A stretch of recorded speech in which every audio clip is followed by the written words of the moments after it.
Okay,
now, from the beginning. Hit it, boys.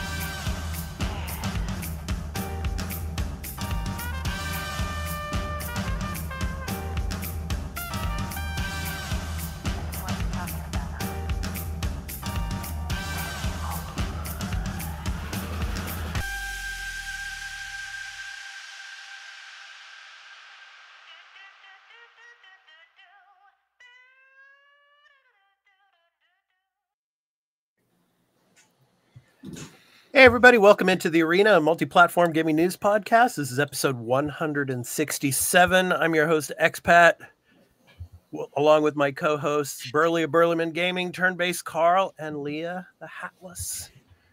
So, Carl, it's interesting, in the intro, we've got of course, the Senua, and the release date we got for May. I'm really excited for that, man. I'm pumped. I can't wait to play that game. But looking forward to talking. May what again? May 21st, I think it is. Yeah. Okay. May 21st. See if I have Unicorn Overlord finished by then. I don't know. Yeah. No, I should. It's only March. Yeah. I got time. Yeah. So we were talking before the show started. Allergy season here in Japan has really kicked in. So a lot of people are, affected by the pollen and the allergies and everything here. And in Japan, we don't have allergy shots. So usually people go to clinics and get like allergy medication and stuff like that. We don't get the shots like out in the States. You can get like a shot that'll last a year or whatever. So I didn't know you could do that. Yeah. Okay. Well, when I was in the States, I mean, some of my friends, they would get allergy shots. It's like a seasonal thing, kind of like the flu shot. But my dad get them because he has ragweed, so he would get them. Yeah, Leah, how about on Madeira Island? Do you guys have allergy shots or? No, we don't. We do have some clinics that do treatments, and you can kind of gain immunity, but it's mostly preventative, like pills, cleaning your nose, all that jazz. It's a bit closer to Japan in that sense. Yeah. Well, we won't be talking about cleaning our nose so much here on this show. Of course, we're going to be talking about games, and we got a lot of stuff to talk about. Of course, we have some new announcements that came out this past week from the Unreal State of Unreal. We're going to talk about that. We're also going to be talking about Larian Studios and their announcements, as well as the big 3 games that came out this past Friday. Of course, the Princess Peach's game, the Showtime, as well as Dragon's Dogma 2 and Rise of the Ronin. We're going to be talking about those games as well as some of the other news that came during the week and all.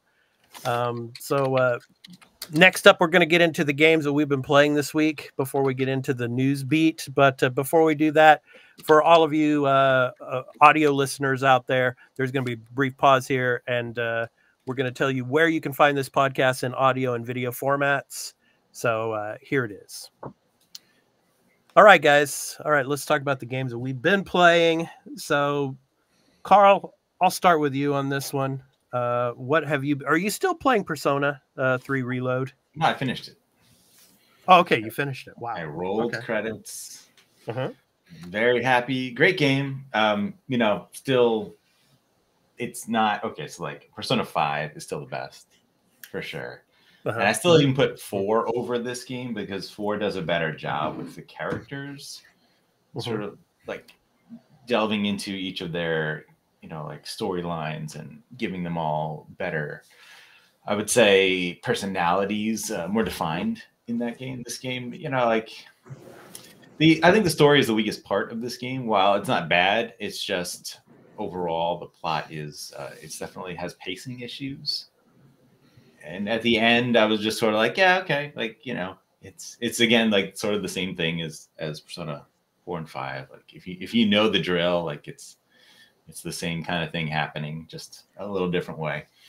But still, excellent game. The enhancements to this definitely put it higher up. Like if I didn't have all of that, the visual enhancements, the gameplay enhancements, it may be like an 8 out of 10, But I still think it's like a 9. I think it's a great game. You should definitely play it.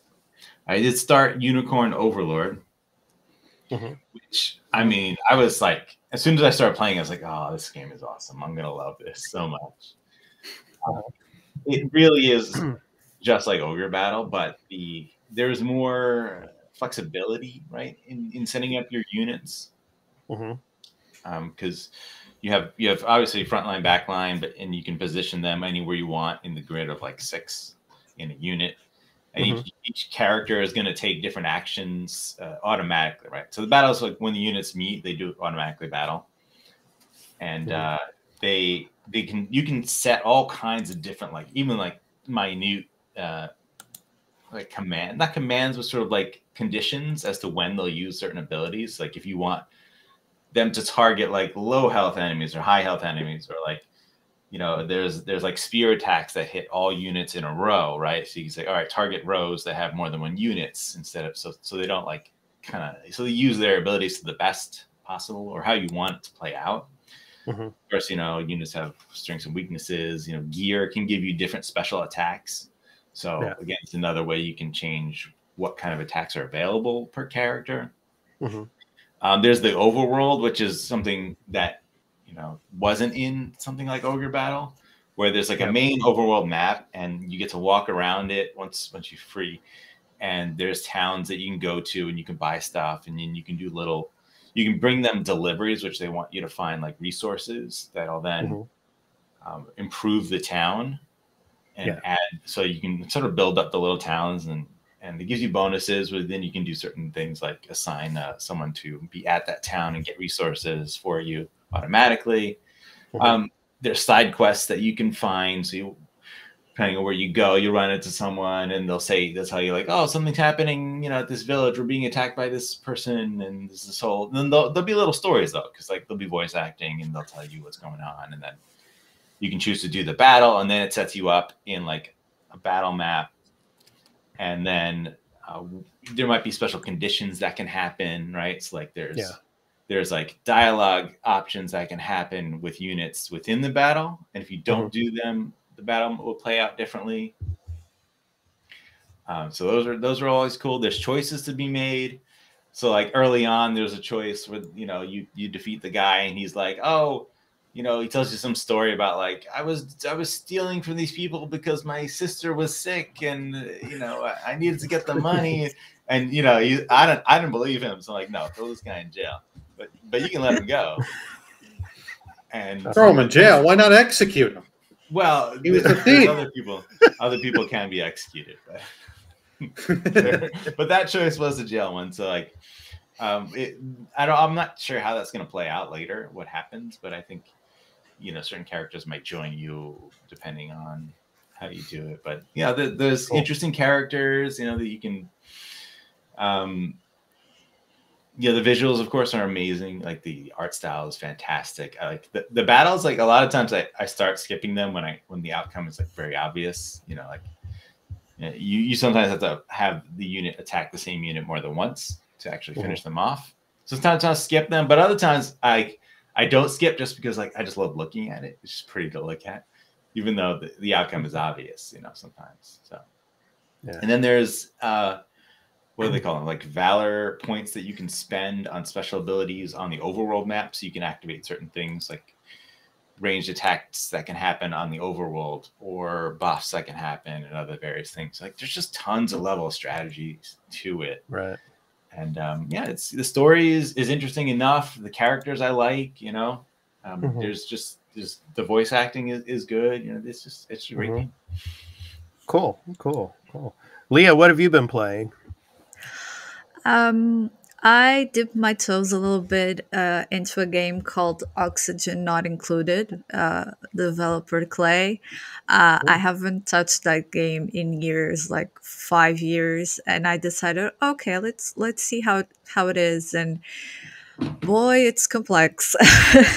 If you're not familiar with the game, you have duplicates, which are little almost print humans, kind of. They resemble humans, but they're not.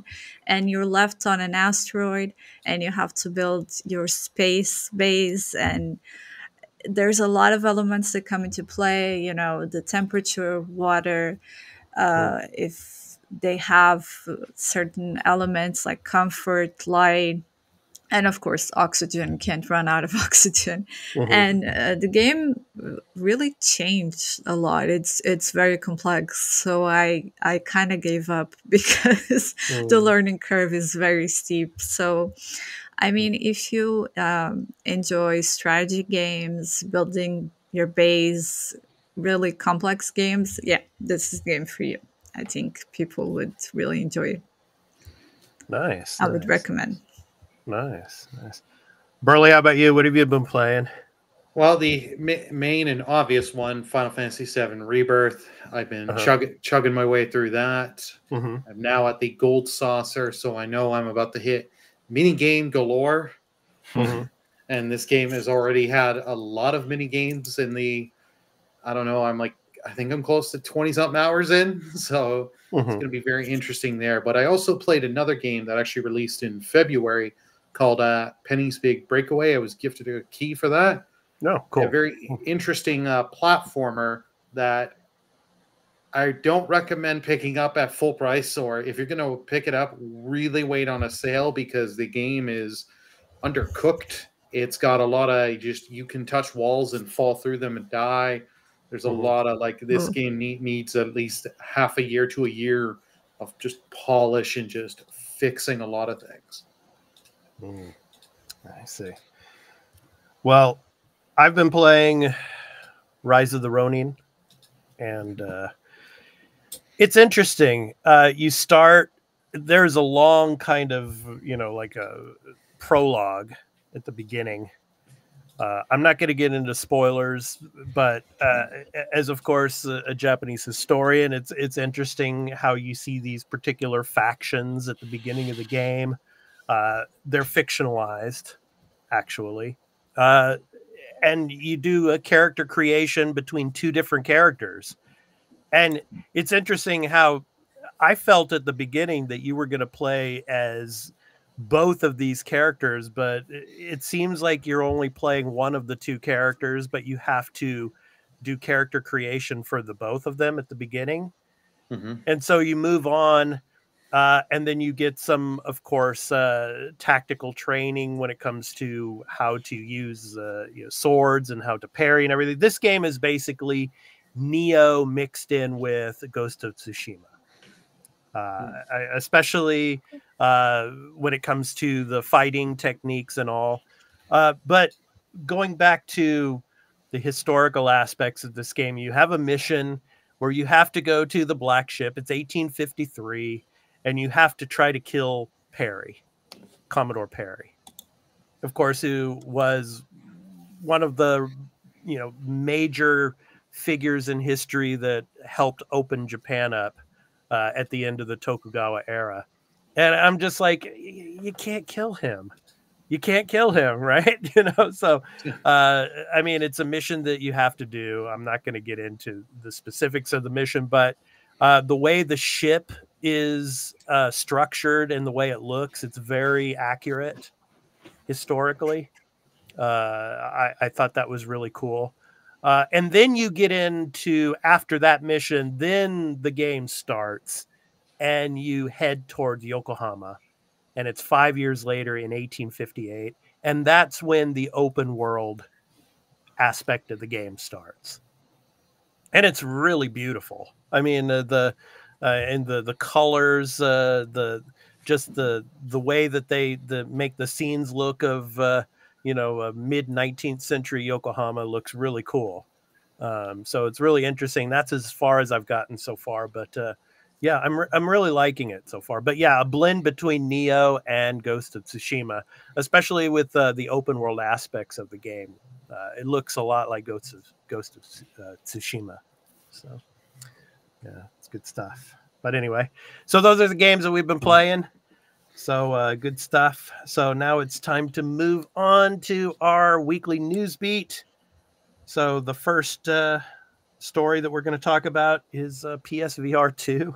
So it looks like PSVR 2, unfortunately, there's a ton of stock that hasn't been sold yet. So Sony is basically hitting pause on production of the PSVR 2 units. So this is a story from over at Bloomberg. So yeah, I mean, guys, it's really interesting how I think it is to this point, actually up to Q4 of 2023, the PlayStation VR 2 headsets that were sold are only 325.2 thousand, compared to the Meta has sold at that point 1.3 million.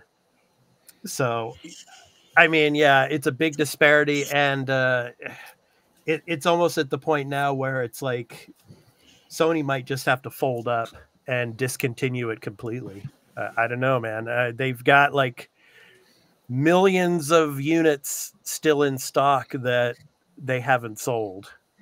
So I'd like to get you guys' thoughts on this, and where does PSVR 2 move forward, after this news that is dropped. So Burley, I'll start with you. What do you think, man? What do you think? Well, this has been no surprise. Like I said back when this thing was coming out, I was like, who the heck is this for with this price point and everything? They've done everything wrong. Everything they could do wrong with the VR2, they have done wrong. This was no surprise. Like you listed off the Meta. You could buy 3 Meta Quests for the price of just the VR2. And the VR2, you can't just use the VR2 by itself. You've got to have a PS5. So it's like they shot themselves in the foot with so much on this. They're clamoring to get PC support for this year to help save the device, and for the people that do have the device to, give it a little extra use to get people being like, oh, okay, I at least have it, so I get a little bit more use on it. But it's just like, not surprised. Honestly, Sony, just cancel. Don't make any more of these. Don't put what little games that you have in development that are coming, finish those up, and then just stop support, because this did not work out for you. This is costing them money, and they're not in the best financial state. So it's like, stop putting money into this. Yeah. What do you guys think, Carl? I think it was never going to work. I think no matter what they did, even if they made all the right decisions, it's just there's not really a market for this type of headset that goes along with the console. Right? And that's always what they were going to do. They were never going to make a standalone unit, because then it's not a PlayStation 5, right? So then there's no games for it. Like, it's a different platform at that point. And there's no way they would do that. It's not like they're ever going to do, like if they do a portable, right, they're not going to make that a separate platform. Like, Switch is the way to go, right? Like you only have one platform. It's both portable and home. Right? You can't really sustain both at this point. MetaQuest though is that's all they make, right? That's the only platform they have. It's the premier VR platform right now because it is standalone and affordable, right? You can't really beat that. So yeah, get out of the game. I mean, it already seems like they canceled a couple games. Like they got rid of studios. Or which studio was it that they closed? The London, right? Yeah, London studio. Which we assume was probably working on something VR. Even if they weren't, they were a VR team. Like they're gone. And, who else was it? Fire Sprite? What, did they have layoffs there? I don't remember. Yeah, they had layoffs. So I have to assume whatever they were working on is probably canceled. Yeah, I can't imagine they have anything coming first party for VR left. But at this point, it's just cut it and run. Like even they want to say like we're gonna do PC support. We're gonna let you use it on PC. I'm like, wow, that seems just like an olive branch to the people who bought it, and maybe a way to sell some of that stock. But why would you invest in the PSVR 2, even if it's good tech and it's available to use on PC? It's not gonna get the support as another device on PC that they're gonna keep putting support onto, right? They're gonna eventually stop supporting PSVR 2 once it's canceled as a like a PlayStation device. Yeah, it's interesting in the numbers here. So the first quarter 2023, it had sold 595,000 units as compared to the Meta's 792,000. And then quarter four, almost dropped in half to the amount of sales. So, that's a big dip. So, Leah, what do you think? Should PSVR 2 be discontinued? I mean, it's the next logical step, right? They closed the studio that was making most of the titles. It's not really selling well. Yeah. So yeah, maybe that's kind of the plan all along. Not sure what they can do. Maybe they can drop the price and see if a new price point can help. And maybe that was the most accurate to begin with. But if they don't really have games planned, I don't see a feasible way to kind of make it work. But definitely they need to make a drop in price. And I mean, may it rest in peace. Yeah. I think what they should do is just discontinue it and then put all of their efforts into making another handheld device like a Vita 2. Right, that's what they need to do. That's what they need to do. Yeah, but won't that compete with the Portal, kind of? Yeah, well, the Portal. I mean, you could play it in your house and all, but you can't take it like on the go when it comes to, like on the train or something like that. Be connected to the house. Yeah. Yeah. So how the Portal works? It's a remote play device. So it literally you're using remote play on it. Right. So you need a good internet connection where your PS5 is at and where you're at. Right. So if you're on go ahead, Burley. Yeah. When I go visit my parents, instead of me lugging my PS5 around, I just lug the Portal with me, and I can just hop in, play games on there, and it's great. But like if I was sitting on a bus or a train, if I don't have a Wi-Fi connection, I don't want to use my phone as a hotspot to try and play it. Yeah, I see. Yeah. Has limitations. Okay, makes sense. Yeah, it definitely has limitations in that sense. But whereas the Vita, you could actually use the remote play function as well. So I'm surprised that that they came out with a Portal in the first place and just didn't come out with like a Vita 2 or something like that. But maybe it's something. I mean, they never really also picked up the PSP, which is the one I had with the little discs. It was really fun. Yeah, that's kind of the OG. Good old UMDs. Oh yeah, it's good stuff. Good stuff. All right, so let's get into the next story. So the State of Unreal, and one of the biggest announcements at the State of Unreal, we're getting a new Marvel game, guys. Woohoo! 1943, Rise of Hydra. So this is interesting. So yeah, Amy Hennig is going to, of course, be in charge of this. Skydance Studios. So I'm going to show some of the trailer here, and we'll talk about it. So let me go ahead and get that started here. So yeah, Rise of Hydra. So good stuff. So I will read the synopsis for you. So in the chaos of war, this is from over at Gematsu. Worlds collide. Captain America and Azuri, the Black Panther of the 1940s, must overcome their differences and form an uneasy alliance to confront their common enemy, fighting alongside Gabriel Jones of the Howling Commandos and Nanali, a Wakandan spy embedded in occupied Paris. They must join forces to stop a sinister plot that threatens to turn the havoc of World War II into the ultimate rise of Hydra. So I'll start with you, Carl. What did you think of this announcement, and what do you think of the game elements here, and the characters that are being used in it? Yeah, I mean, this was incredible to watch, right? It's just great animations, beautiful, visuals. The story seems really good. Voice acting is great. I love everything I'm seeing, but what's the game going to play like? This is a studio that was formed for, I think Amy Hennig is like the head of the studio, right? And this is Skydance New Media, and they have never made a game.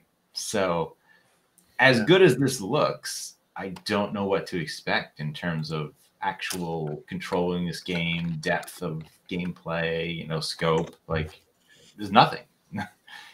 So I'm gonna look at this, I'm gonna say that looks cool, and I'll wait and see. I'm like cautiously optimistic about what this is going to be. And we also got the characters, of course. Carrie Payton plays Azuri, T'Challa's grandfather, and Drew Moreland plays Steve Rogers.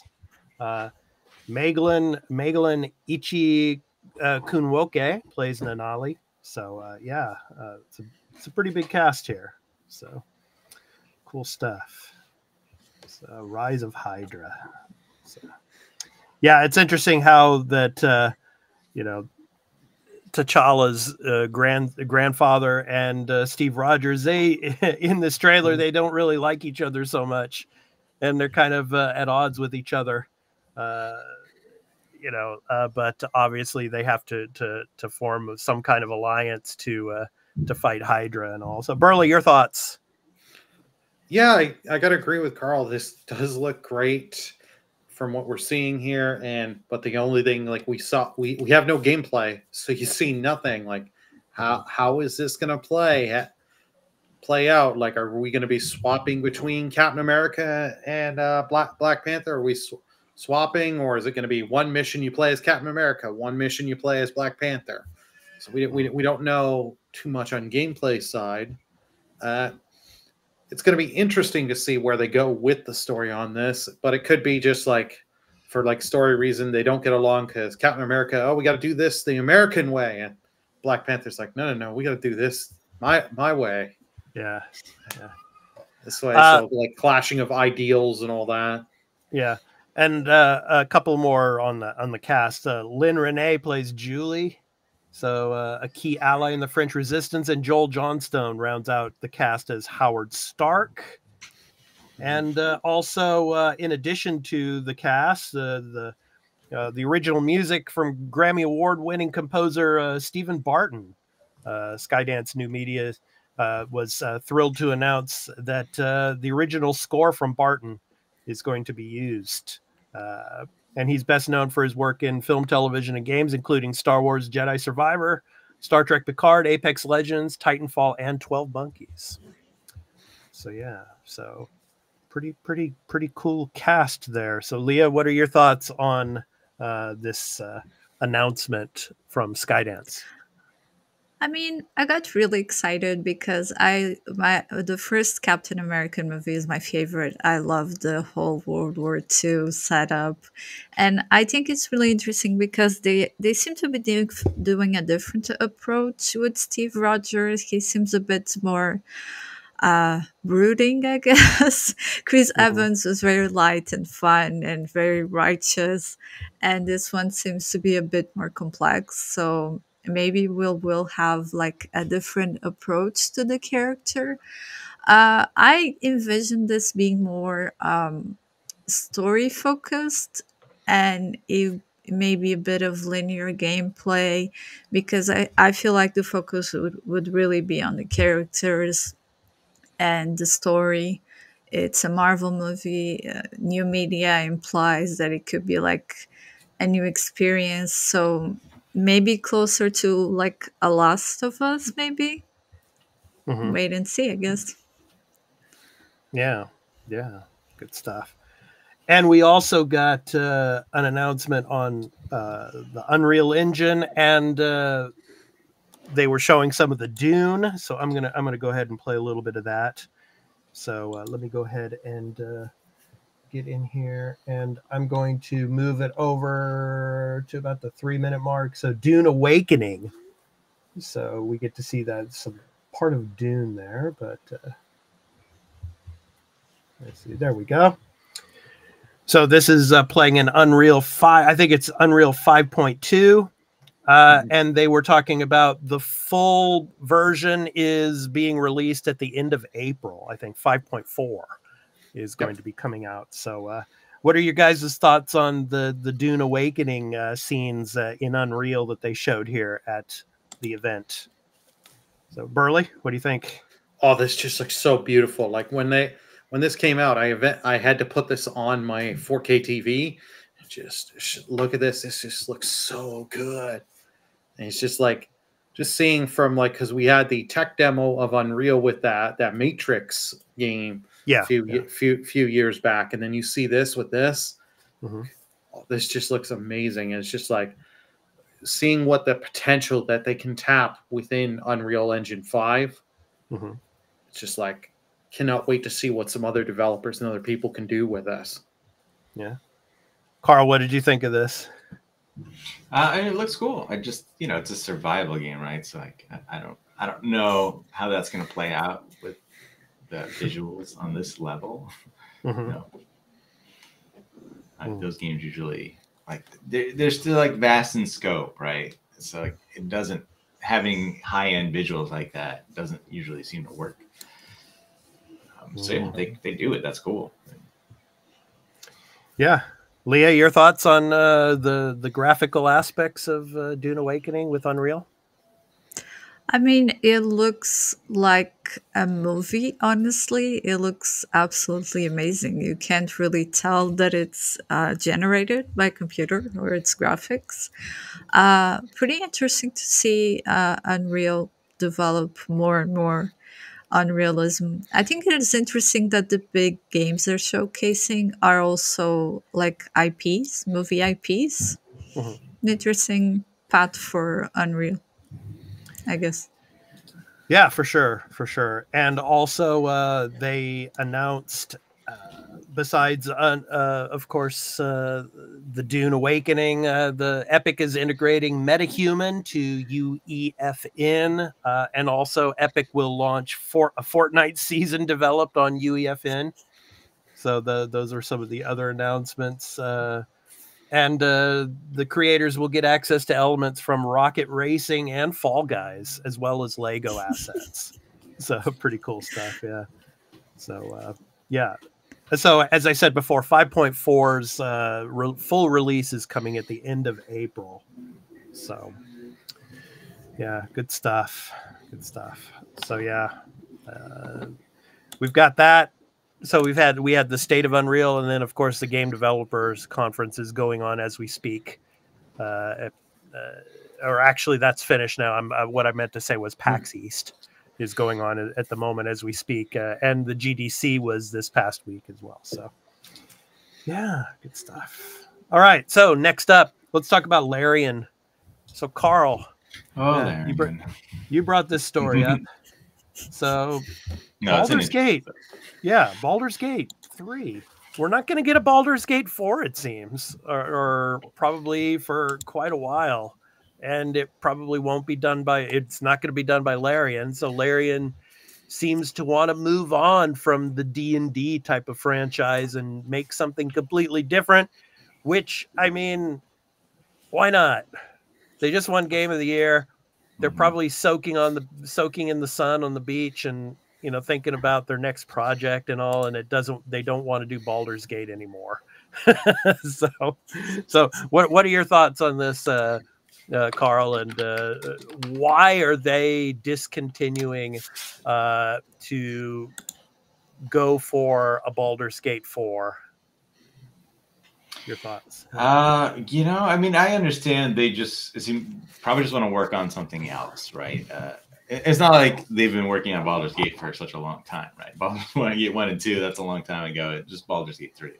That's what we're talking about here. And they would make money.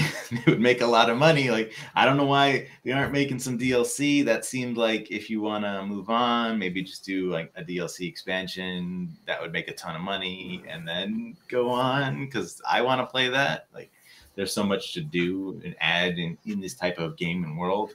But I don't know. I think maybe, I know there's some stuff out there about Wizards of the Coast being difficult to deal with.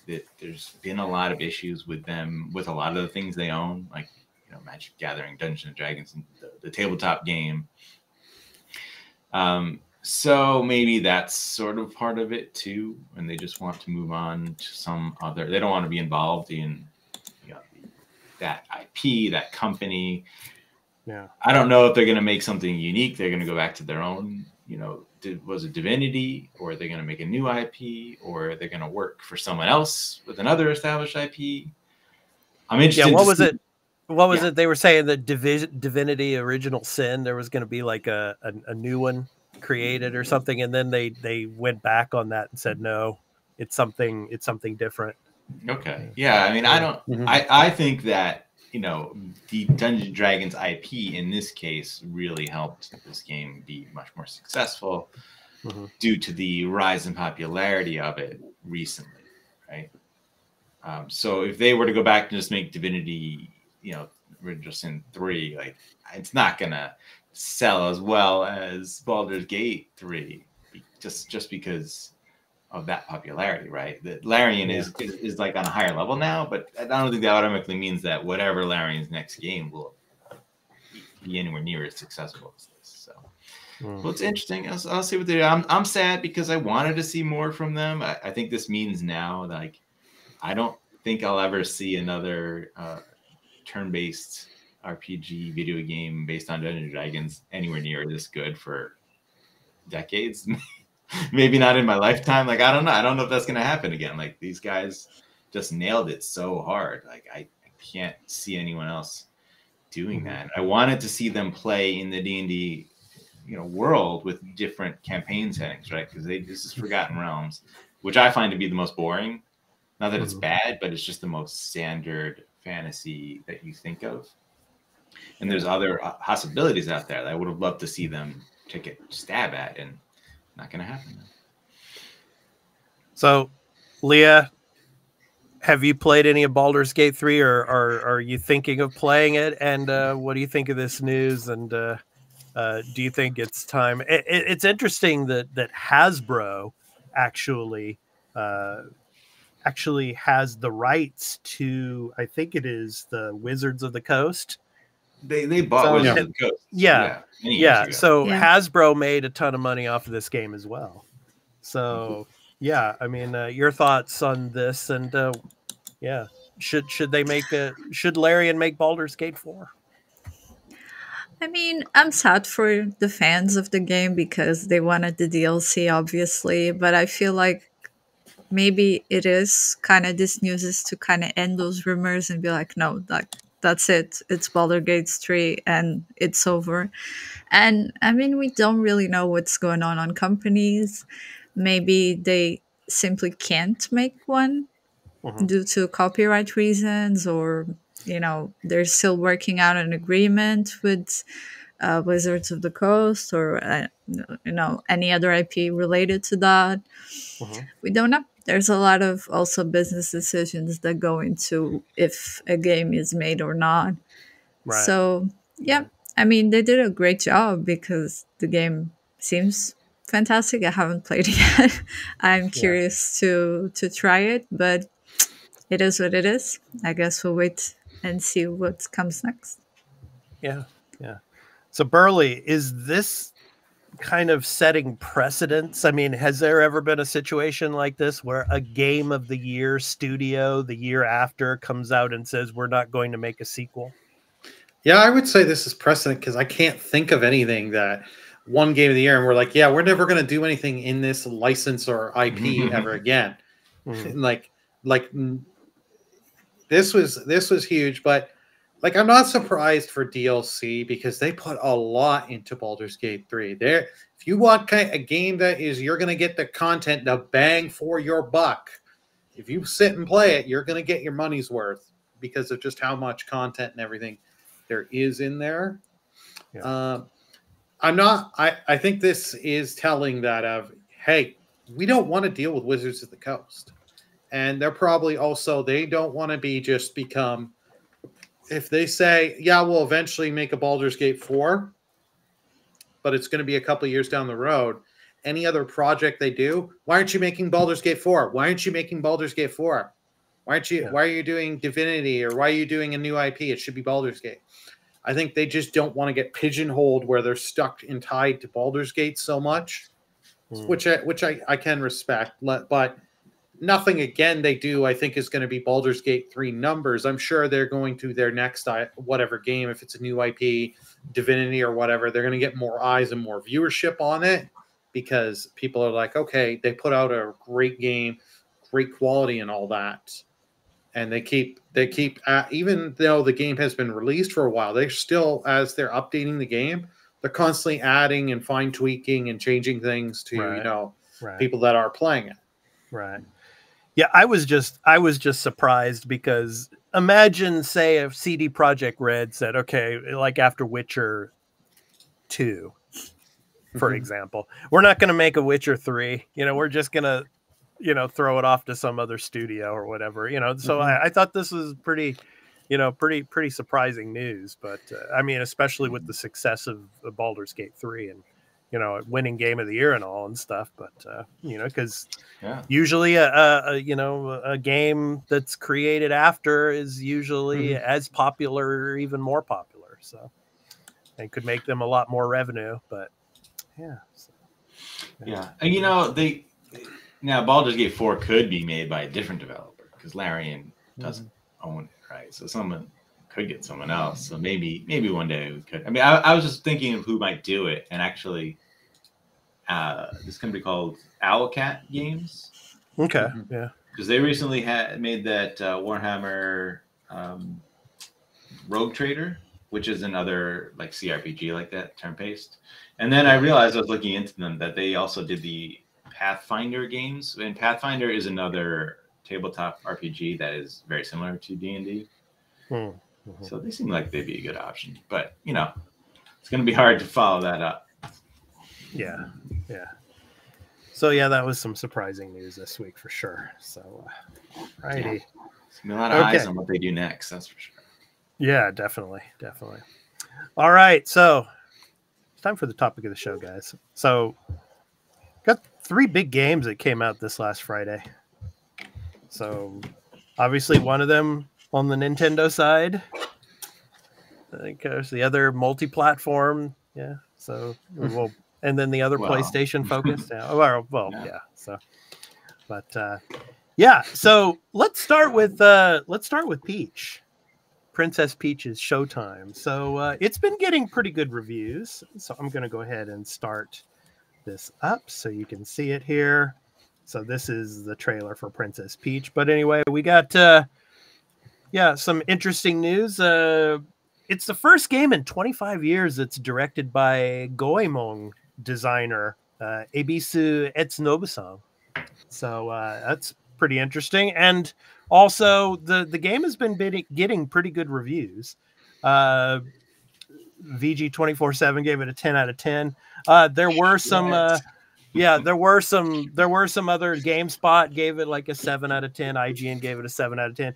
I think they were having a few bottles of sake when they were reviewing that game. yeah, probably. And then NME gave it a 6 out of 10. So, I mean, decent scores. I mean, but anyway, Burley, I'll start with you. What do you think of Princess Peach's Showtime, and how successful is it going to be compared to, say, Paper Mario? Ooh. This from what I've seen of the game does not look bad or anything to me. I have not seen enough of this game to want to make me try buy this. Like, the demo has come out. I have the demo. I downloaded it on my Switch last night, but just have not had a second to try it. But like, the game also hasn't given me the desire to want to try this game. Mm-hmm. But Paper Mario: A Thousand Year Door is going to blow this away, because that is a beloved title that people have loved for years, because that was the one on the GameCube, and people have been wanting to port that for years. But I give them credit. Hey, this is something this year for the Switch, and you know what? Peach fans haven't had a game since the DS. So, you know what? And there are, like, this isn't just one, you're just running to the next area. There's different things with their whole costume and different stage plays of the different genres and stuff they're going into. So it is interesting to see with all the gameplay elements. Just matter, just do these mesh well, and do they feel good to play? Mm-hmm. Leah, your thoughts on Peach? And I mean, it looks like Nintendo all over this game. I mean, it's fun, it's imaginative, it's different, and I'm really happy they made a game for Peach, because she was a very popular character in the Super Mario movie, and people really seem to like the more high-spirited, adventurous Peach. So it was interesting that they decided to explore, and I'm curious to try the game. It seems like right up my alley. I like games that have different like mechanics or try to do something else, and it does seem to stand out a bit from the Super Mario games. Yeah. Carl, your thoughts on Peach? Yeah. I mean, I don't really know where the audience is for this. I mean, I'm sure there's, people out there. It's not for me. I look at this game and I'm like, I don't even like Mario games. I'm not going to like this, right? And not that Mario games are bad, but I'm not going to play a Mario game, and I'm not going to play this game. Maybe they would have made, I don't know, like, because it kind of seems like an skewing even younger platformer, which I like. I don't know. Are people buying this for like their little kids to play, like really little kids? Like my daughter, who's 3. No, I mean, she can't play this. Not yet, but she's probably close to being able to play this. Download the demo on your Switch Lite and give her your Switch Lite and see what happens. I could do that. Yes.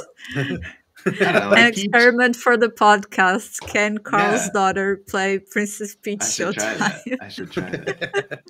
Yeah. I like Peach. I think she's a fine character, but I don't know. Maybe do something like a little bit more different than like, I don't know, a slightly different platformer. Like wow, you're doing another platformer type-ish game with some mini games. Wow, like you're not really going out of your wheelhouse of the Mario-ish franchise. I don't know. Yeah, I don't think it's gonna sell very well. Tell you, I don't think so. It's gonna sell well out here in Japan for sure, but I mean, Paper Mario is gonna crush it. I have to agree with Burley on that one. I mean, yeah, that's gonna be huge. I mean, when it comes, so yeah, but we'll see. But I suspect it to do well here in Japan. It's I'm looking forward to the sales numbers that come out in the next week or so. So yeah. Next up, one that's close to my heart, Rise of the Ronin. So yeah, I mean, we shall see how well this does. Review scores, GameSpot gave it a 7 out of 10. Eurogamer 4 out of 5. RPG site 8 out of 10. IGN gave it a 7 out of 10, which is interesting. Games Radar 3.5 out of 5. So decent numbers when it comes to review scores. Yeah, I mean, this is another game kind of like Ghost of Tsushima. It's got its historical accuracies and inaccuracies. You know, but I mean, the gameplay, like I said at the beginning of the show, very Neo and Ghost of Tsushima mixed together. So yeah, I'm just interested to continue with it and see where it goes. Burley, your thoughts? Rise of the Ronin. Will this be as good as Ghost of Tsushima? No, this thing ain't gonna come anywhere close to Ghost of Tsushima. Like the gameplay on this and the difficulty stuff, that's all. I know people are gonna kill me on this, but it is more of a niche than Ghost was. This, I've seen stuff on it that looks good. I've seen some stuff that has looked bad. And one of the things that has come out is the co-op is not as much as you think it is. It's one every couple of missions you can do. So co-op, which is like, why have co-op then? What? Like, yeah, it's really stupid. And their last game that they put out, like Final Fantasy Strangers of Paradise, after the tutorial mission, you have co-op the whole game. So you can have you and 3 people join on in and play together, which is great. This, it's just like, why do you not? You advertise co-op. It was a huge thing in the marketing, but you can't do it very often. I've seen some stuff that I don't want to say, but they have stuff of you can re-go back to chapters in the game and there are decisions made and split timelines, which is really neat that you can do that. But from what I've seen of this game, because this is a full price next gen game price, $70. Yeah, 70 for there, 101 here in Canada. It's like, I'm just like, you know what? I'm going to wait a little bit on this for price drops before I jump in on this. Yeah. Carl, your thoughts on Rise of the Ronin? What do you think? Yeah, I mean, I don't really have more to say about it, really. You know, other than I can look at reviews and what people are saying, because I don't have it. I didn't play it, right? So I don't want to just talk on my ass, really. Come on, it's fun to talk out of there. So what I will say is based on you know, this game and Peach like kind of being, you know, 76 range on OpenCritic. I don't think you're turning many heads with those scores. I think, you know, I know reviews don't matter to a lot of people, but it helps games get attention. Yeah. If this game was getting like 90, right, I think a lot more people would be jumping in on Rise of the Ronin and talking about it on social media and, you know, streaming it and things like that. So I think it's going to be one of those games that people probably will enjoy if that's their type of game. Yeah. But it's not really going to be like a big hit success in it. Yeah. And then I think out here in Japan, I think you've got the Elden Ring DLC coming out in June. A lot of people are waiting for that. And then, of course, everybody's played Ghost of Tsushima out here. So they're looking at this game. It's like, oh, it's just another Ghost of Tsushima. Kind of. I think that's the way things are looking here in Japan.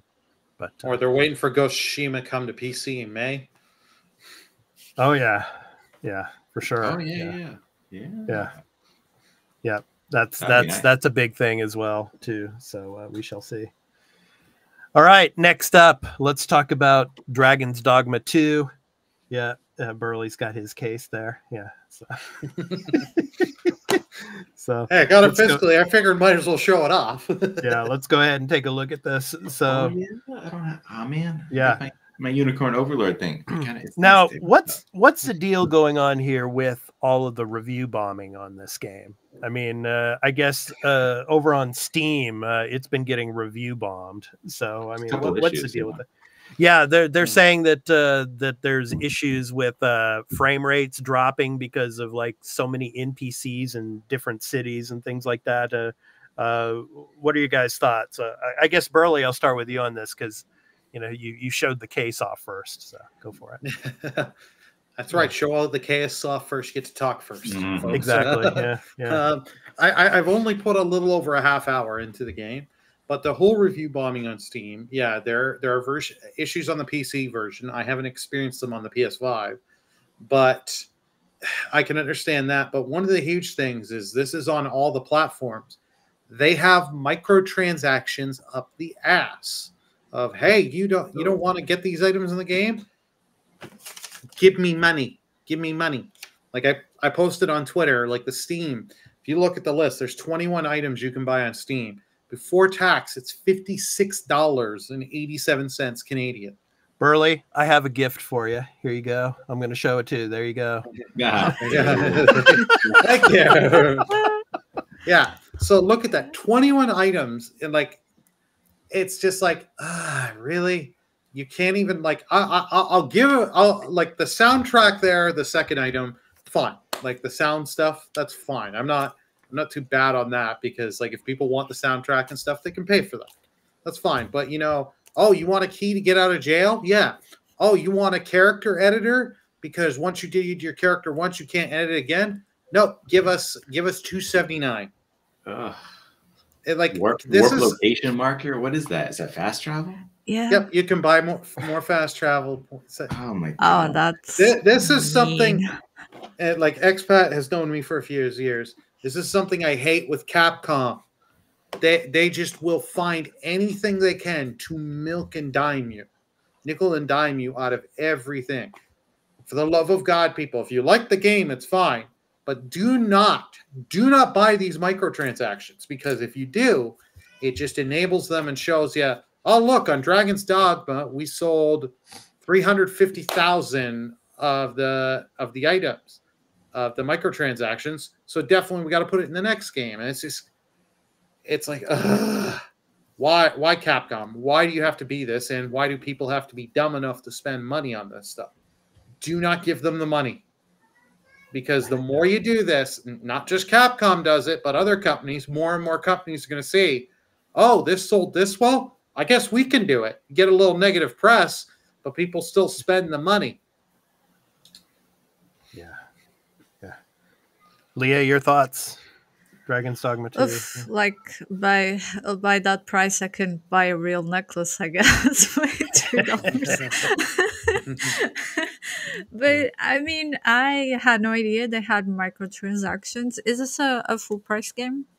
Yes. Oh yeah, this is over here in Canada. This was $101. I had a gift card for Christmas gifts, so this game only cost me $1 out of pocket. Okay, great. So basically, they're trying to pull off one game for the price of two, if you want the whole thing. Because Yeah. I imagine this is like the classic game where you have a huge map and not having fast travel must be like ridiculously. Well, the I game can't imagine. does have fast travel, and you can unlock it in the story once you get to a certain point.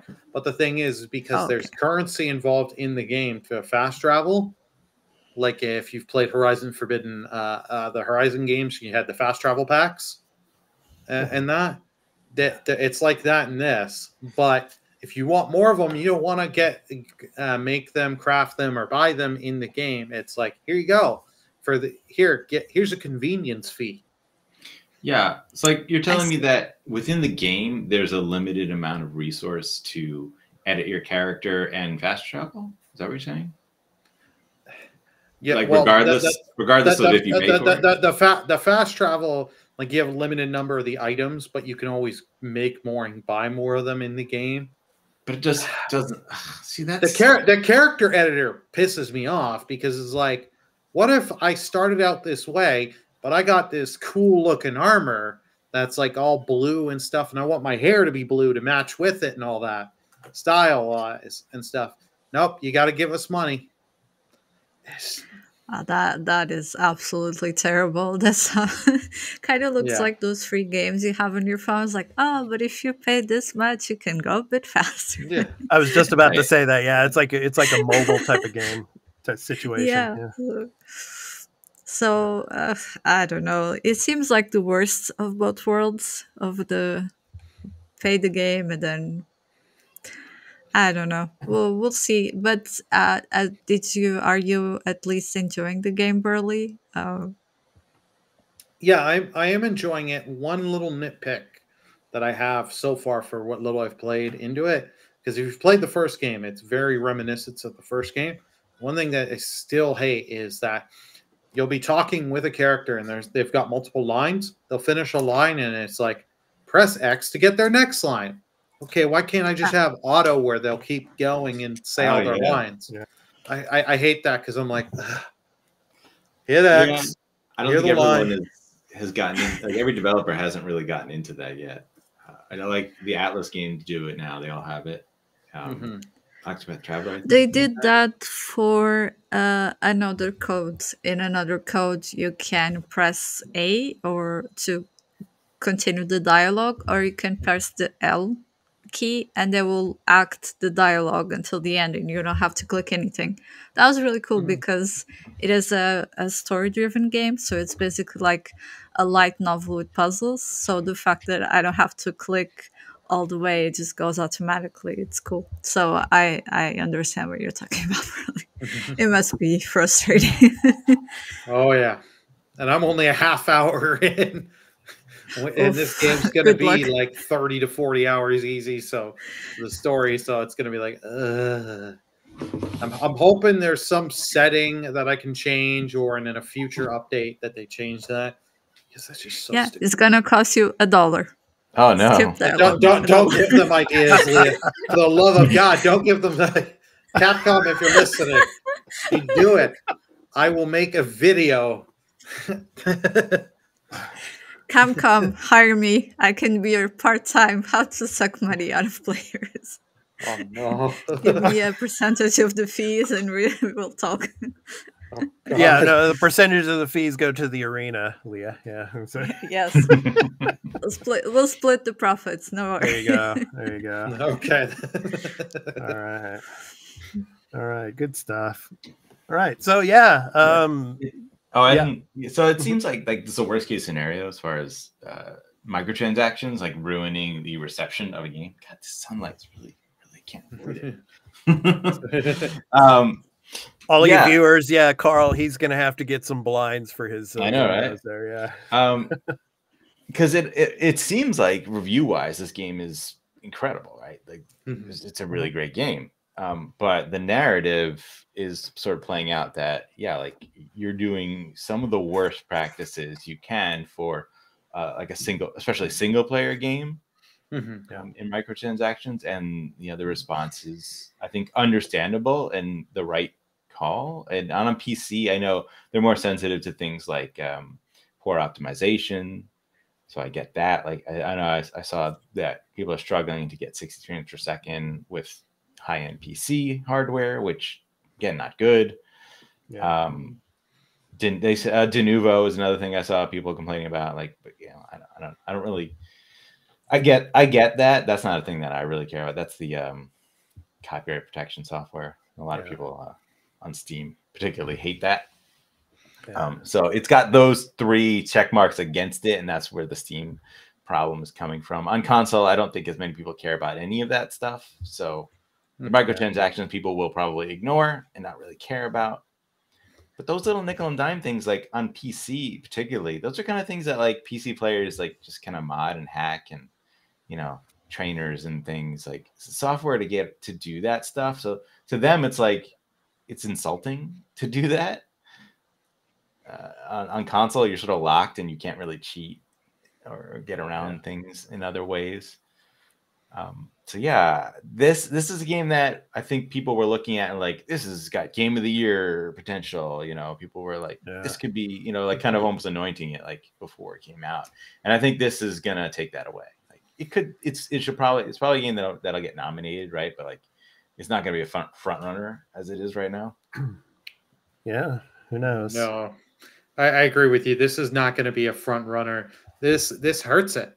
This really hurts it, because even if you love the game, you still got to remember in the back of your mind they were doing all this stuff to just try and gain a little bit out of extra players.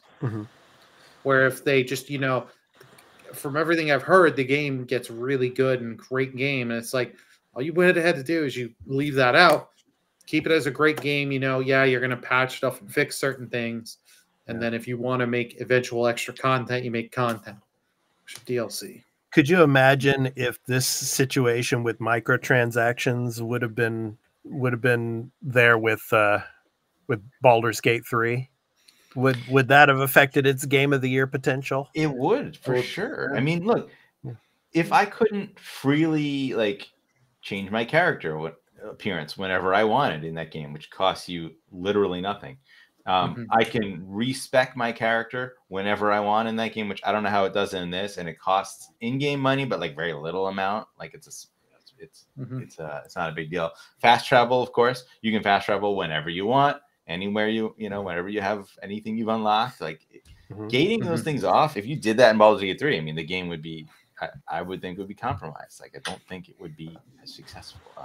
If I couldn't make multiple saves, I mean, I heard that about this game. You can't make multiple saves. Like, you can't have multiple characters and play the game different ways, like without getting rid of your save.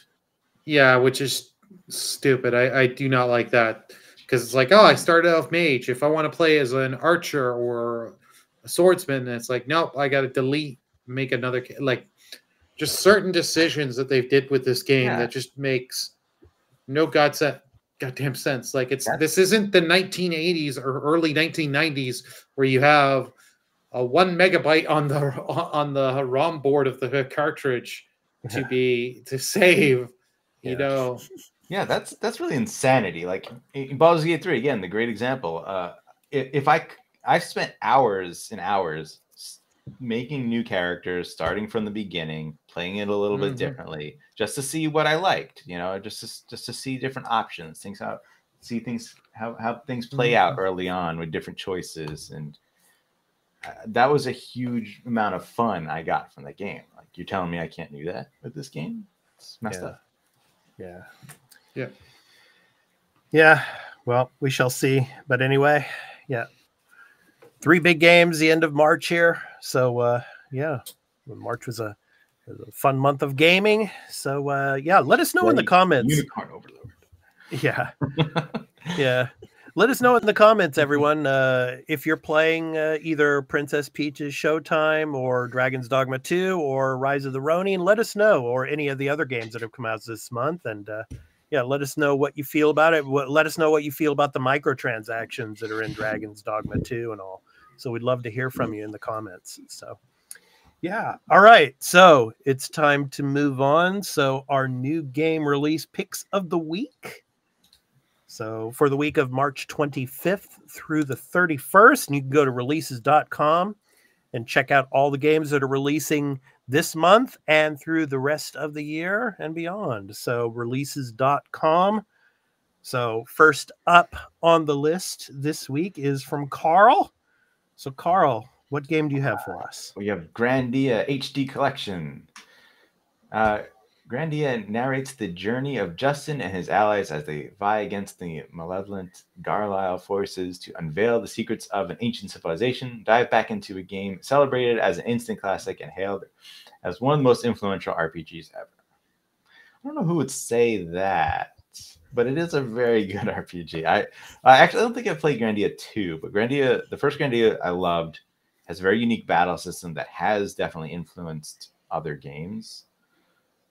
It is like a sort of active time battle, turn-based type situation where like you queue in action, and then there's a meter till it gets to the point where it actually goes off. And in between that time, you can delay actions by using certain attacks. I think you can even possibly cancel actions from happening. So it's a cool system. I thought it was great. And this is actually coming to PlayStation 4 and Xbox One on March 26th. It's already on Switch and PC, I believe. Yep. Check that out. Nice. Good stuff. All right. I'm seeing a little bit more of the play here. So, looks fun. Coming soon. Yeah. What day does it come out? To try. Carl, what day does it come out next week? Tuesday, March 26th. Tuesday, yeah. March 26th. Cool. All right. Next up. I am up next, guys, I think. Yes. I love South Park. So South Park Snow Day. South Park Snow Day is the coolest 4-player cooperative game in 3D. Join Cartman, Stan, Kyle, and Kenny in 3-dimensional glory to celebrate the most magical day in any young child's life, a snow day. Grab up to 3 friends and battle your way through the snow-piled streets of South Park on a quest to save the world and enjoy a day without school. Awesome. So it comes out on Tuesday, March 26th for PC, PS5, Switch, and Xbox Series X. So another South Park game, guys, and I loved the other 2, and I'm looking forward to this one. Your guys' thoughts. I've never seen this trailer, and it definitely really looks fun. better than I expected. Yeah, I love it. I It sure just can't does. wait for this. Yeah. Those South Park games are so awesome. So the Stick of Truth, that game was so good. oh yeah. This one, the 4-player local co-op and stuff. Looks very interesting. I'm very curious to see how this game is going to be. Oh yeah. Okay, Burley, you are up next. What do you have for us? My pick of the week is The Last Case of Benedict Fox.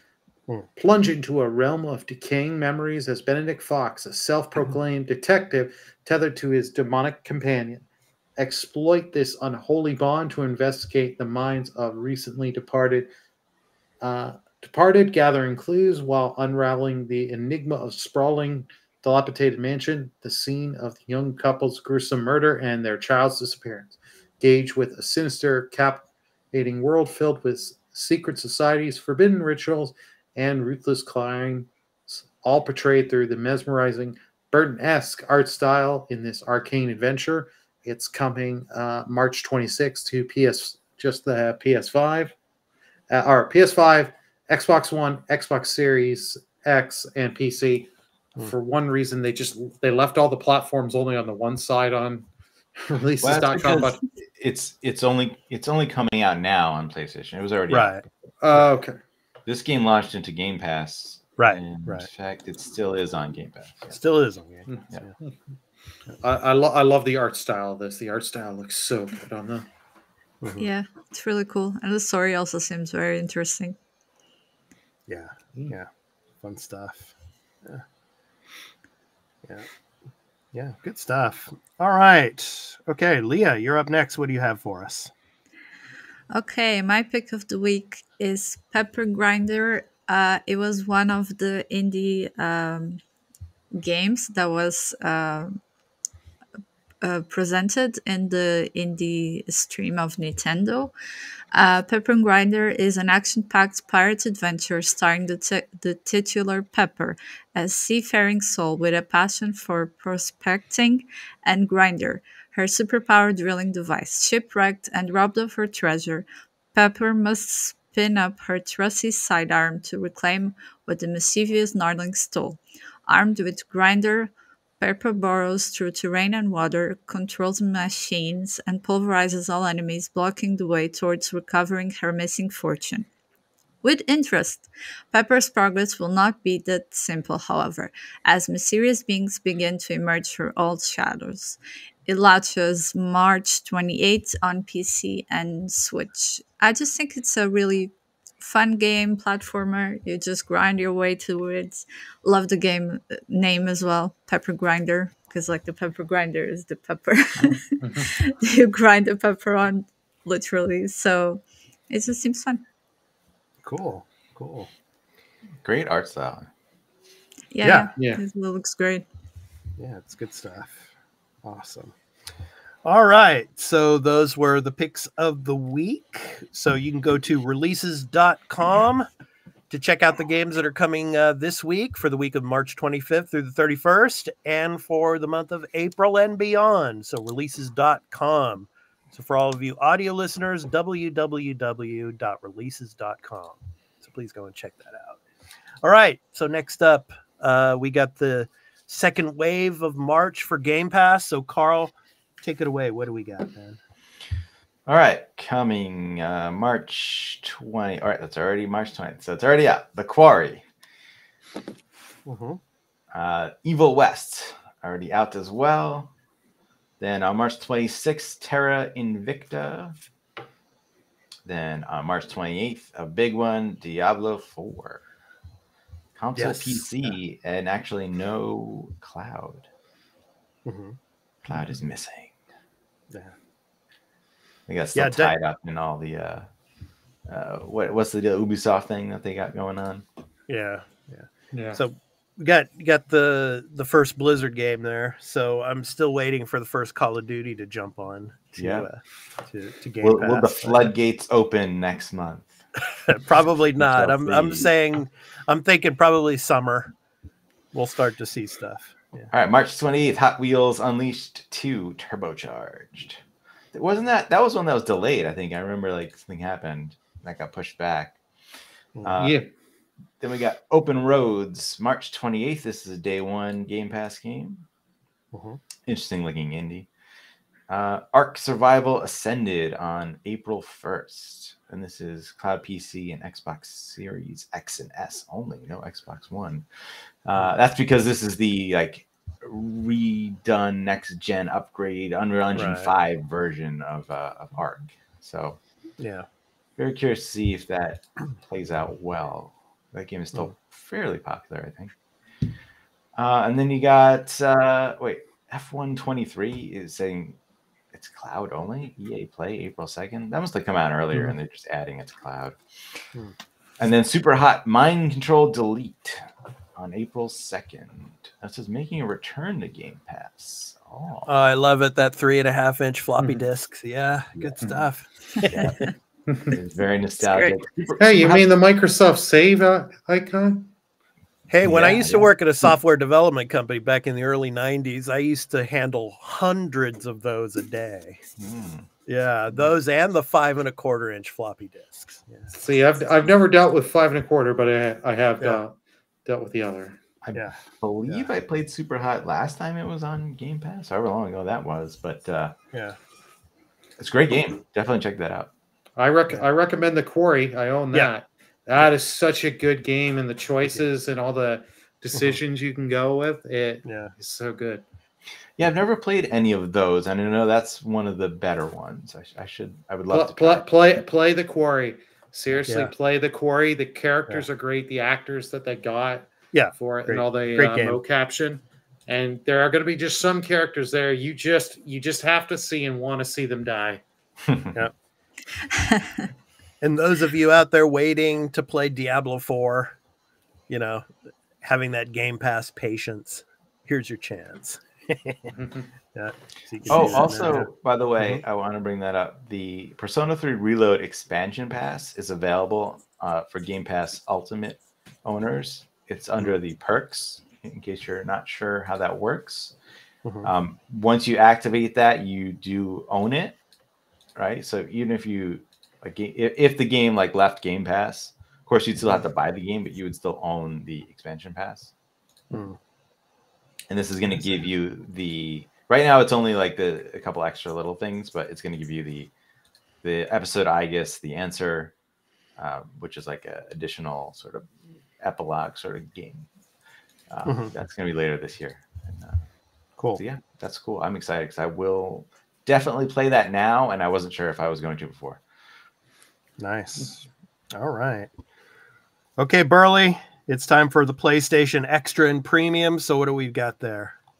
Well, first thing we got that came on March 19th is NBA 2K24, the Kobe Bryant edition. Yeah. So I still can't believe he's gone. I mean, such a great guy, a great player. So also, that was out on the 19th, Marvel's Midnight Sun. This is both the PS4 and PS5 version. Nice. Great game. Highly recommend if you're into turn-based kind of RPG, strategy RPGs. Highly recommend. Yep.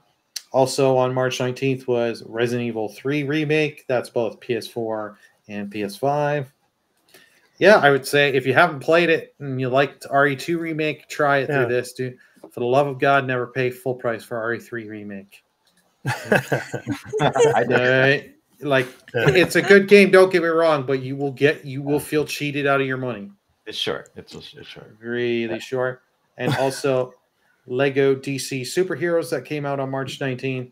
Super Just villain. it's a super villains. Yep. So you got all the villains. Yeah. Mystic Pillars Remastered March 19th. That came just for PS5. So it's your puzzle game. We've also got Blood Bowl 3 that came out on March 19th to both PS4, PS5. And then we have Super Neptune RPG that also came out on March 19th for PS4. Dragon Ball Z Kakarot that came out for PS4. Your action RPG Dragon Ball game, but it's yeah. I played a bit of that one. It was a good one.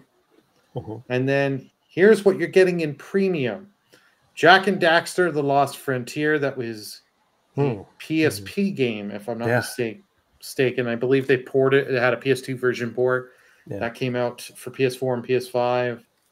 So that'll be interesting because they know that people did not have good things to say about that game back in the day.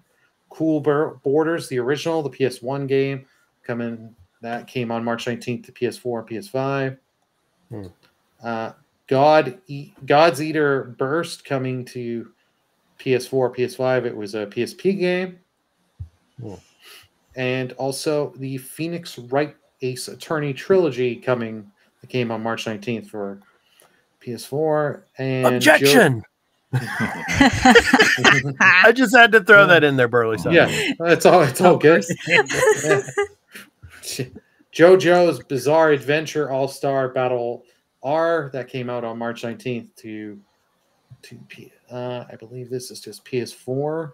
There's only a PS4 version, and that's your list for extra and premium. Not a bad list, but there's nothing like really great. Like there are some good games here, but nothing great that Midnight Suns. If you make me pick anything, Midnight Suns is the one. Yeah, I want to try that. Next. I'm very jealous of that one. I wanted that to also be on Game Pass.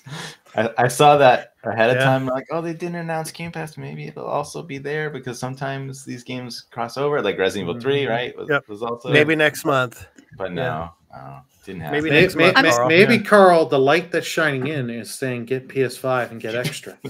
I mean, I could just buy the game. It's fairly no. The light is telling me. I can feel the light's energy. I don't need to do all that. And Blood Bowl, that's one I'm interested in because I like it's based on the Warhammer, but it's like a more silly sports game in that universe, but it's turn based. But that Blood Bowl 3 apparently wasn't very good because it was very buggy and it was not much of an improvement on the second game. So I don't know if that's changed since then. All right. So those were the extra and premium games for PS Plus for March. So now it's time to talk about our programming notes for the Arena Productions. So here on the Arena Productions, we're not only a gaming channel, but we're also entertainment and pop culture related as well. And so we've got a ton of content that we've been dropping on the YouTube channel and also on our Patreon at patreon.com/The Arena Productions. Please go and check that out. But first up, let's talk about Star Wars. So we got our trailer for The Acolyte. So Dark Mystery Unfolds. So The Acolyte, the new trailer came out, and I did a reactions and kind of a breakdown of that trailer. So yeah, guys, have you seen the trailer? It looks pretty cool, and this is based 100 years before the Phantom Menace, so during the High Republic era. So yeah, are you guys interested in The Acolyte? It's coming out in June. So yeah, I'm definitely gonna see it because some landscapes were familiar to me. I'm not sure you guys know, but they filmed part of The Acolyte here on Madeira Island. Yay. So the shot you see on the poster is Cancel, which is like the end of the island. And I knew, like, I saw that picture and I'm like, yes, I know what that is. They also shot another I think it is Port de Cruz, which is like a big rock. So it's that scene where there's like a lake and there's dark rocks around them. It also seems like one of the shots is there. But yeah, I'm really interested. And I'm really interested also seeing Amanda Seinberg, I think that's the name, because she looks very different here. I've seen her in other movies as well, Yeah. and this is a very different role for her. So I'm kind of curious to see what's gonna come out of this. Yeah. Yeah. Yeah. Let us know in the comments what you thought of the Acolyte trailer. Carl Burley, what did you think of the trailer? And are you excited for the series coming up? Yeah, I'm definitely excited for it. I think it was a good trailer. It looks cool. I think one thing I noticed that was like, it looks a little too like prequel era as far as like the way that the Jedi are. I don't know why. Maybe that's just how it is because it's not. How many years before this is? 100 years before the Phantom Menace. Okay, so I guess maybe the Jedi that's just how they are. That's just how they look. It's probably the meditation scene at the beginning where they're all like With the walking younglings. around With the the small younglings. Yeah. Yeah, I was just getting a little bit of that vibe, and I'm like, oh, I don't know, but no, it looks good though. I don't think it's gonna be like that at all. Will we get a cameo from Yoda? Oh man, you got to think he should be around, right? Yeah. You're gonna get Disney. a cameo. Yeah. You're exactly right, Leah. Not only is it Disney, they're gonna give you the initial cameo that's kind of cool, and then keep going to it and beat you over the head with it, and to sell you Yoda merch. Yeah. Yes. No, I watched the trailer and it looks good. It has me interested. So I'm really hoping this show as well. Yeah. Next up, Shogun. I did episode 5, our recap and review of the Shogun series on FX, Hulu, and Disney Plus. So we're really getting into the nitty gritty of the season. We're about halfway through. And what's interesting is coming up next, you're going to get, of course, some of the historical backdrop when it comes to Yodogimi, who also her nickname was Cha-Cha.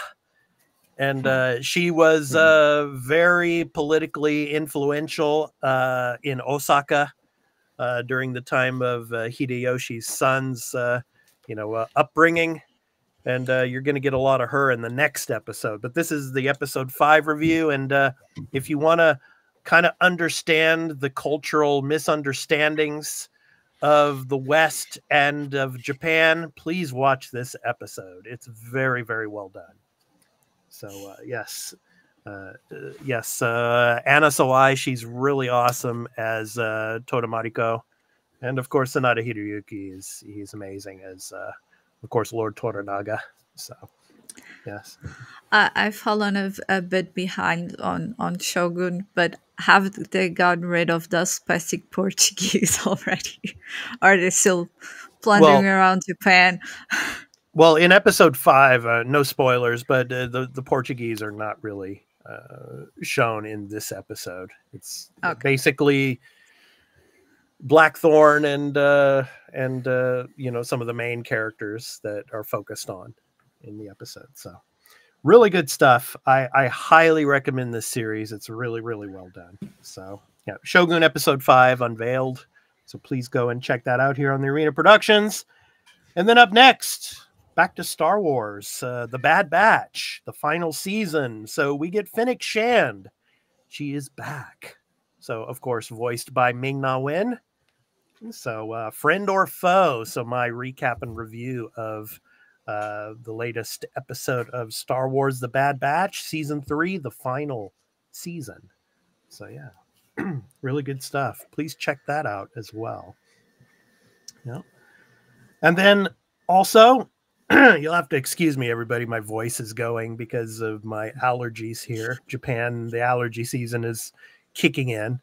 But anyway, Season 2, the final episode of, Halo. I did a recap and review episode of that as well. So you see here in the image, Master Chief fighting the Arbiter. So it's really good stuff. There's a lot of mixed opinions on this series. But I highly recommend you all to watch it and to watch my recap and review episodes of this. So, and check it out. So, and I welcome all of your opinions and comments here for the Halo series. So really interesting stuff. So go ahead, Carl. Yeah. I haven't started it yet. The thing is, I was gonna watch one episode today, but what happened was I went to set up my Paramount Plus free month trial from the Game Pass perks, and I ran into some trouble there. I was like, you go to the link, and then it's like, oh, it's sign up or sign in, and I go to sign up, and it's like, oh, you already used that email before, and I'm like, all right, recover my password, log in, all that nonsense. And then it's like, oh, you only get a 1 week trial because I'm like, what are you talking about? Like, so I just fought with it so much. Eventually I got it, right? Going through like the web browser instead of the app. And then like, I didn't have enough time. So I watched one episode of Lower Decks instead. Season 4, episode 1, because I never watched it. Great episode, by the way. The Voyager one. Oh yeah, it's really good. Yeah. That was a lot of fun. Good stuff. Good stuff. All right. And of course, Carl, something you have watched, of course, on the Marvel side of things here on the Arena Productions, X-Men 97 is back. And I did a recap and review of the first 2 episodes. So the Mutant Saga returns. So yeah, great stuff. If you're a kid from the 1990s, boy, this is nostalgia for you. So yeah, good stuff. Definitely. So yeah. I think the show is excellent. It looks incredible. They just nailed that art style, and the animation is better than it ever was, obviously. But the things they do, the characters, the way they use their powers, oh my god! Like Cyclops, man, was he so badass in this? I was like, Cyclops, all right, let's go, Yeah. And I can't wait to see where they go. Like the way they end, what happens in episode 2. Like episode 1's is sort of like, all right, let's get you back into it, right? Episode 2 is like, all right, here we go. This is where the story is going, and it is interesting. It is serious. I'm very excited. Yeah, Burley, your thoughts on it? I've wanted to watch it. I'm hoping to watch it tonight, 1 and 2. But like I grew up on the 90s show. Because I'm a kid of the 90s, but it was such a good show. Like that was my introduction to the X-Men, and it is, it's better than the films of giving you the values of the characters, in my opinion, a lot of the characters, and it does the story. Like if you read some of the, like obviously condensed in the show, but like they do the Phoenix Saga very well, the Dark Phoenix Saga and all that in the original show. They do all these great comic runs very well. So I'm glad to see that this show's got back, and I've heard so many good things of episode 1 and 2. I'm hoping to watch them tonight, and then hopefully day of for episode 3. Nice. It's going to be very interesting to see where they go, because they have adapted a lot of the major storylines that people would want to see. So I feel like we could get, I don't know if they're going to go like original content for the most part. I don't, because I don't know how they ended. I didn't even remember how things ended with that show. So like I didn't bother to refresh. I'm just like, do you want to know how things ended in the original show? Sure, if you want to. You have the time. You want to talk about it? So Charles Xavier gets sick with something, and they can't help him on Earth. So he can't. They contact Landra of the Shi'ar Empire. Okay. To come, they have to get Magneto's help to be able to contact her, and Magneto only does it because he's trying to get his group and Rise, mutants take over. But he does it as a favor to Charles, because Charles and him have helped each other throughout the years and are great friends. So they do it together to get Charles so he can be taken by Lilandra, and she can heal him and save him, but he has to stay off Earth. So that's where it ends. So why do they act like he's dead? I think it's more just because he can't come back to Earth. Because that's the line she says, "I can heal you, but you'll never be able to return," or something like that. Yeah, and they all cry. He's coming back. Oh, yeah, I'm sure they will. He's not dead, because I was in the impression that he was actually dead. So if he's not dead, I think we'll see him. Yeah. Leah, are you into that series, X-Men '97? Yeah. I mean, looks cool. I was Cyclops curious vibes to are going on see here, it. go ahead. So, I mean, I heard someone has a mean crop top, so I'm all for that. Let's see. There you go. Yeah, How to appeal to Leah? Just a mean crop top and sold. Ready to go. Yeah. I'll make you breakfast too. All right. Fine by me. Let's go. All right. Okay. And I have a one more thing announcement for the Arena Productions, and it will be coming to our Patreon as well as here to the YouTube channel. I've been thinking about this for a while, and it's a new show that's coming.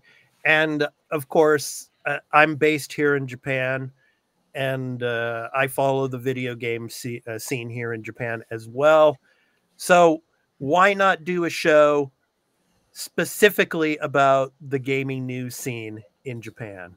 So coming in April next month, and I will be giving more details on this later. I'm not sure if I'm going to make this a once a month or a weekly show yet, but it will be a monthly show for sure.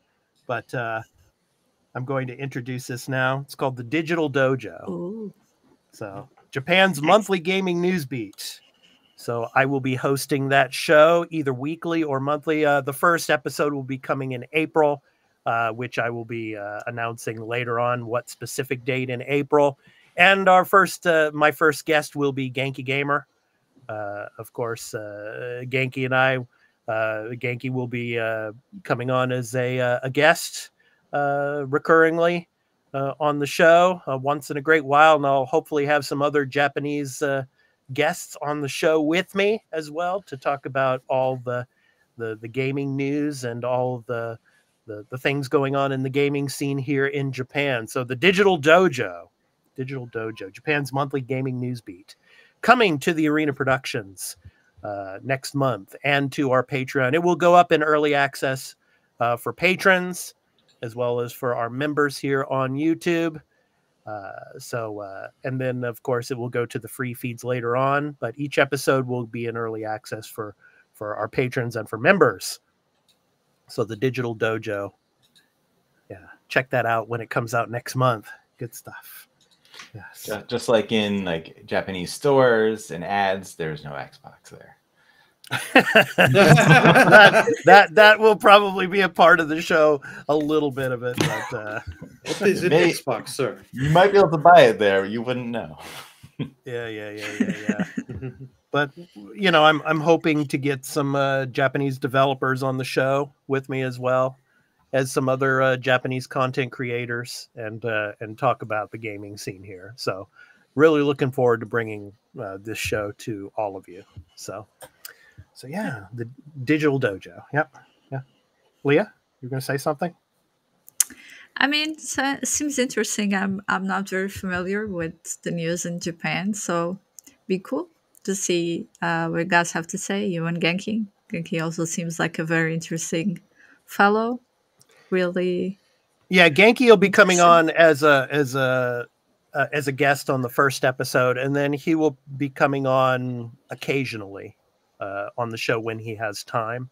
But I'm hoping to get other guests on, and particularly some people in the gaming news media as well, to talk about some of the gaming stories with me. So, and of course, content creators that are out here in Japan, as well as maybe some of the developers as well. So I'm really looking forward to bringing the show to all of you. So good stuff. Yeah.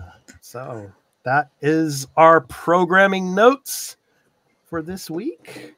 So now it's time to talk about the games that we'll be playing this coming week. So I'm going to continue on with Rise of the Ronin. So Burley, what are you going to be working on this week? What are you going to be playing and streaming? Mainly for the streaming side, FF7 Rebirth. I'll be playing some Dragon's Dogma 2 off stream for now. and eventually be making an extra take on that. Cool.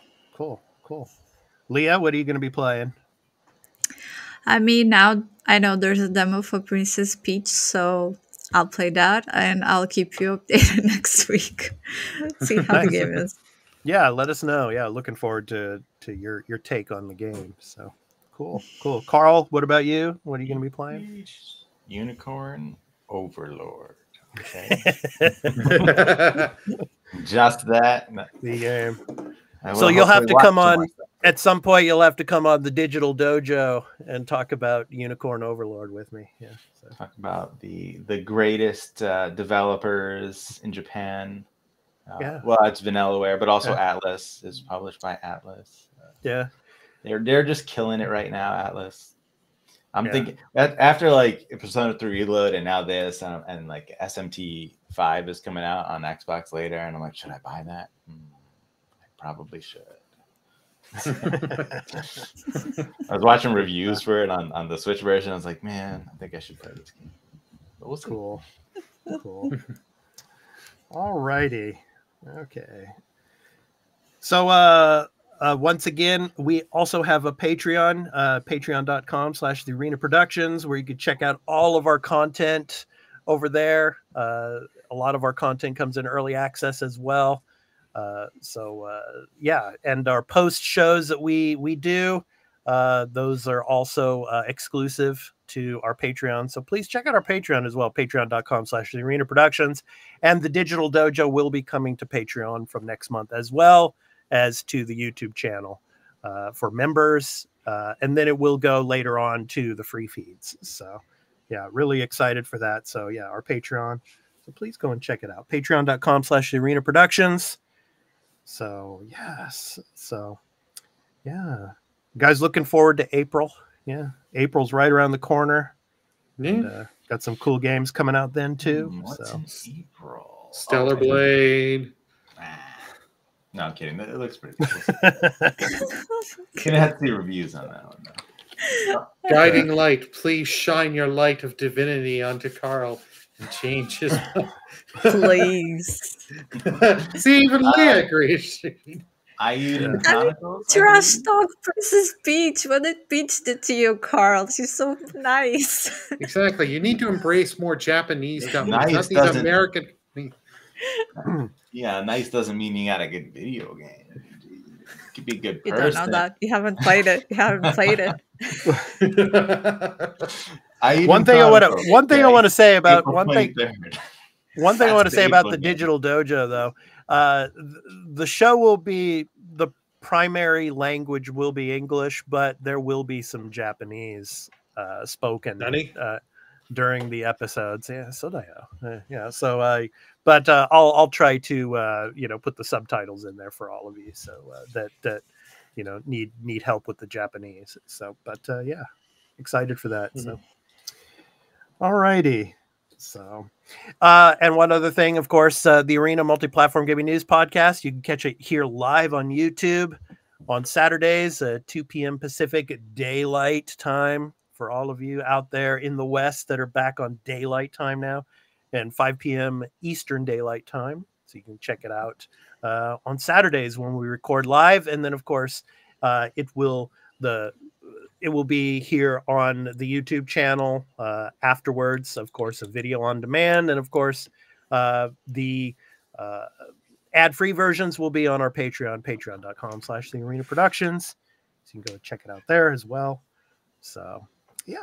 All right. Good stuff. You know who needs a game? Okay, Peach got her game. Where's Zelda's game? I mean, the games are titled Zelda, but you don't play as Zelda. Make her the lead. He was waiting to bring that up. Yeah. Well, they did on the CDI, Philips CDI. Oh goodness! Let's not bring that up. You're saying where her games answer the question. Yeah. Well, actually, they also did give her a game where she is playable on the DS. I think it was Spirit Tracks, where she possesses an armor and you flip between her and Link. It's Spirit. I believe it was Spirit Tracks for that. Yeah, it sounds familiar. Yeah. Or it's either that or Phantom Hourglass, but I'm pretty sure Spirit Track. Who knows, Carl? Maybe that's the next Legend of Zelda. Yeah, She's the main character. The Legend of Link, and you play as Zelda, and you have to save Link. All right. Perfect. All right. Good stuff. All right. It's time for our indie recording artist spotlight. So every week we have at the end of the show an indie recording artist with a music outro to end the show. So this week's spotlight is on Skip Whitman. Skip Whitman is an indie musician, rapper, video producer, and director, born and raised in Boston, Massachusetts, and New York City to artist parents. He was exposed to music at a young age, and when studying at UMass Amherst, he formed a group called E3, serving as the primary producer, manager, booking agent, and publicist. The band garnered attention from international blogs and opened for major hip-hop artists. His meeting with bossa nova music at the time would influence and shape much of his future style and approach. From his album titled Hermosa, and the song is called Let That Go. So this has been The Arena, a multi-platform gaming news podcast, episode 167. I've been your host, Expat, along with my co-hosts, Burley of Burleyman Gaming, Turn-Based Carl, and Leah the Hatless. We hope to catch you in the next one.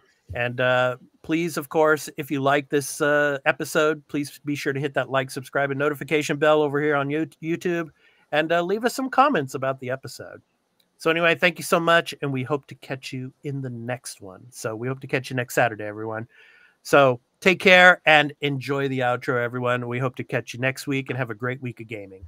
Peace out.